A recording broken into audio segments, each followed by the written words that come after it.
2022 chegou ao fim, acabou, mas vai deixar sempre a marca de ter sido o grande ano da retomada do cinema após 2 anos de pandemia.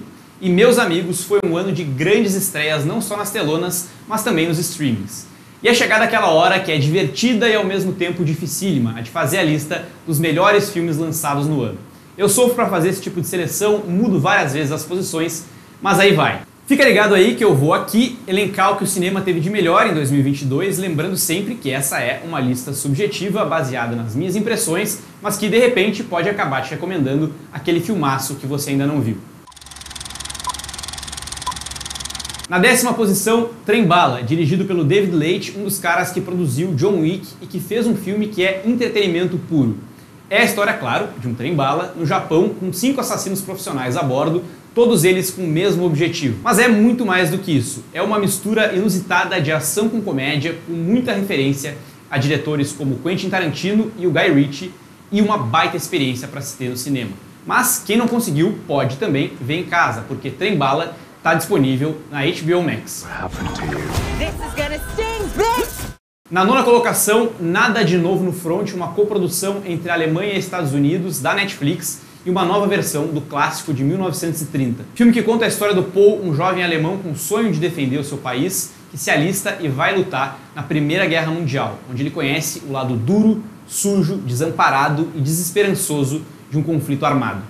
É um novo e original jeito de se filmar a guerra. Nada de Novo no Front, dirigido pelo Edward Berger, é um filme da Netflix. 2022 foi um ano com muita produção boa de terror e o 8º lugar da lista fica com um filme que combina muito bem terror e comédia.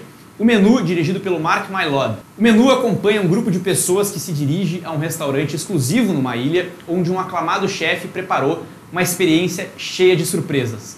E é muito difícil dizer mais do que isso sem dar spoilers. Apenas vá você também e deguste essa experiência que, além de chocante e divertida, traz discussões interessantíssimas sobre a excelência, a obsessão e os privilégios. Seguindo na linha de experiências não exatamente deliciosas e nem exatamente gastronômicas, na 7ª posição fica ele, Até os Ossos, filme dirigido pelo Luca Guadagnino, o mesmo diretor de Me Chame Pelo Seu Nome. O que ele faz aqui é trazer a história de 2 jovens que se apaixonam, que estão em processo de descoberta de si mesmos, que saem pelas estradas dos Estados Unidos, e que são canibais. Sim, pode parecer bizarro, e pode parecer chocante, e pode parecer que vai embrulhar o estômago, e às vezes vai mesmo, mas ainda assim, por mais estranho que pareça, é um filme que mostra o poder do cinema de fazer a gente se comover nos lugares mais inesperados.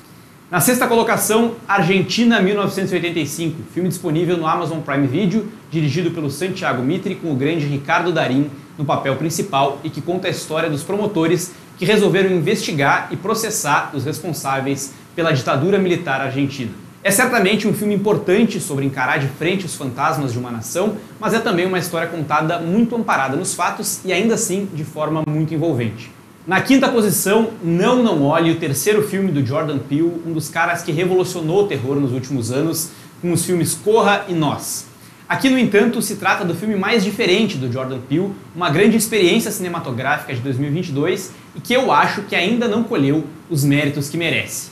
Não Olhe subverte algumas expectativas e talvez por isso não seja aquele filme que já na hora em que termina de se assistir a gente sai com uma opinião formada. Essa é, na verdade, aquela obra que a gente fica refletindo e analisando depois de acabar. Aqui o Jordan Peele nos mostra uma família que cuida de um rancho de cavalos que são utilizados nas produções de Hollywood e que começa a notar sinais sobrenaturais que afetam as pessoas e os animais daquele lugar. Essa força misteriosa é o que causa logo no início do filme a morte do pai dos protagonistas, o O.J. e a Emerald, vividos pelo Daniel Kaluuya e pela Keke Palmer. A decisão que eles tomam então é de simplesmente tentar filmar esse ser que até então só eles viram para ganhar fama e dinheiro. É também um filme de terror, mas que faz uma grande alegoria à sociedade do espetáculo, uma obra de um diretor que não foge do compromisso de debater as grandes questões do seu tempo, que fala toda hora sobre os problemas da indústria do entretenimento e que faz isso justamente no seu filme de maior orçamento.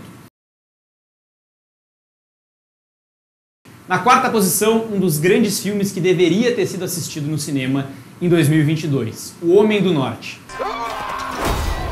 Quem não viu a nova obra do Robert Eggers, outro dos grandes mestres do terror nos últimos anos, ainda pode assistir em casa porque ela está disponível para aluguel em algumas plataformas. Mas eu lamento dizer que essa é aquela experiência que fica bem diferente na televisão. Isso porque O Homem do Norte não é incrível só visualmente, mas também pelo aspecto sonoro.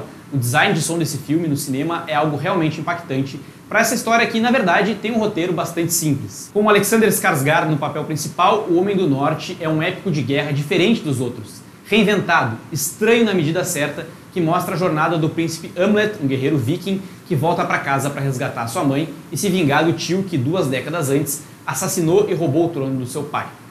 Não é, portanto, um filme de terror, mas que traz muito da assinatura do Robert Eggers, que dirigiu A Bruxa e o Farol. É um filme com a premissa de muitas histórias que a gente já conhece, e é isso que eu acho que torna ele tão interessante. O fato de aceitar que existem no mundo talvez uma meia dúzia de histórias que são sempre recontadas e ainda assim dá uma vida nova a algo já consagrado. Terceiro lugar é Elvis, filme dirigido pelo Baz Luhrmann e que é uma aula de cinema em tempos de cinebiografias de grandes astros da música. Aqui apresentando simplesmente um dos maiores ícones musicais da história, o rei do rock and roll, Elvis Presley.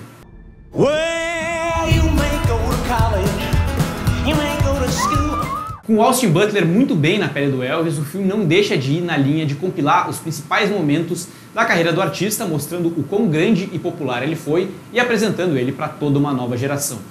No entanto, o roteiro aposta em decisões muito acertadas para que esse filme fuja do óbvio, como trazer um grande antagonista, o coronel Tom Parker, o empresário controverso do Elvis Presley, interpretado aqui pelo Tom Hanks, que é quem narra a maior parte dessa história.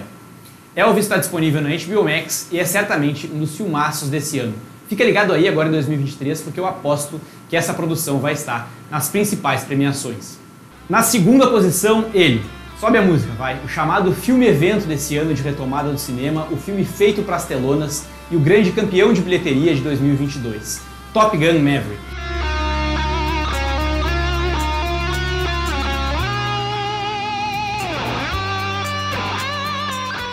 Mais de 30 anos depois do Top Gun original, o Tom Cruise voltou a dar vida ao Pete Maverick Mitchell, o piloto de caças da Marinha norte-americana que conquistou multidões nos anos 80. A essa altura eu acho que já é seguro dizer que Top Gun Maverick superou o primeiro filme. A história é propositalmente muito parecida, com nostalgia da primeira à última cena, mas com um acréscimo de super cenas de ação que só podem ser feitas nos dias de hoje, um som que é uma experiência à parte, caças reais da Marinha, atores de fato dentro dos aviões tendo que superar a Força G e um Tom Cruise sessentão roubando a cena mais uma vez, aqui sendo chamado para virar o professor de novos pilotos numa missão quase que suicida. Top Gun Maverick, dirigido pelo Joseph Kosinski, é sem dúvida nenhuma o blockbuster que todos esperavam para 2022, superando as expectativas dos fãs e de quem torcia o nariz para a ideia de uma sequência do filme de 86. O novo Top Gun pode ser assistido no Paramount+. Fazer esse tipo de lista é sempre muito difícil porque como comparar um grande blockbuster como Top Gun Maverick com um filme independente, por exemplo, que é o que ocupa o meu primeiro lugar entre os melhores filmes de 2022? É impossível. Por isso, eu usei como critério aqui a produção que mais me marcou pelo equilíbrio entre forma e conteúdo, a que me fez refletir mais, e After Sun, escrito e dirigido pela Charlotte Wells, me deixou pensando por vários dias. Esse é um relato intimista, um filme baseado em memórias da própria diretora, que aborda essa questão de forma muito madura logo no seu primeiro longa-metragem. Em After Sun, nós acompanhamos a Sophie, uma menina de 11 anos de idade, que viaja com seu pai para um hotel na Turquia. O que era uma lembrança de dias alegres na maior parte do tempo começa a mudar quando essas férias são revisitadas pelas lembranças de uma Sophie 20 anos mais velha que só agora começa a perceber detalhes sobre o homem que ela achava que conhecia. After Sun é um projeto extremamente pessoal, mas que ainda assim consegue dialogar com todo o público mais atento e disposto a mergulhar nas reflexões propostas pela diretora, que dialogam com qualquer pessoa que consiga comparar a inocência da infância com a dureza e a realidade da vida adulta. After Sun saiu há pouco dos cinemas, mas já em janeiro passa a fazer parte do catálogo do MUBI. Depois de muita mudança, encerramos então a lista dos melhores do ano de 2022. Eu recomendo muito, claro, que você assista e reassista todos eles e que fique ligado aqui, porque eu espero que a gente possa se encontrar muitas vezes em 2023 para falar sobre filmes e séries. Um feliz ano, tchau!